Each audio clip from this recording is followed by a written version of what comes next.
যুক্তরাষ্ট্রে দক্ষিণ কোরিয়ায় সামরিক মহড়ার আগ মুহূর্তে ব্যালিস্টিক ক্ষেপণাস্ত্র ছুঁড়েছে উত্তর কোরিয়া। জাপান সাগর অভিমুখে একটি ব্যালিস্টিক ক্ষেপণাস্ত্র নিক্ষেপের কথা নিশ্চিত করেছে সিউল ও টোকিও। এক সপ্তাহের কম ব্যবধানের সময়ের মধ্যেই পিয়ংইয়ংয়ের এটি দ্বিতীয় ক্ষেপণাস্ত্র পরীক্ষা। আগামী 17 অগস্ট থেকে দক্ষিণ কোরিয়া ও যুক্তরাষ্ট্র বার্ষিক উলচি ফ্রিডম শিল্ড সামরিক মহড়া আয়োজনে পরিকল্পনা ঘোষণার পর বুধবার এই ক্ষেপণাস্ত্র নিক্ষেপের ঘটনা ঘটল।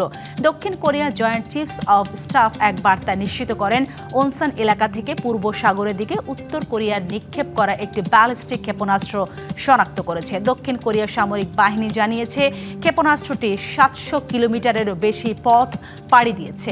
এরপর নজরদারির ব্যবস্থা জোরদার করা হয়েছে এবং এই উৎক্ষেপণের বিষয়ে ওয়াশিংটন ও টোকিওর সঙ্গে ঘনিষ্ঠভাবে তথ্য বিনিময় করা হচ্ছে বলে জানায় সিউল।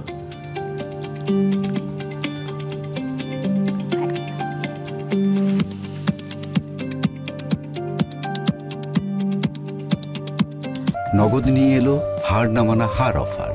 সর্বনিম্ন 10,000 টাকা রেমিটেন্স নগদে পাঠালে থাকছে স্বর্ণের হার জেতার সুযোগ।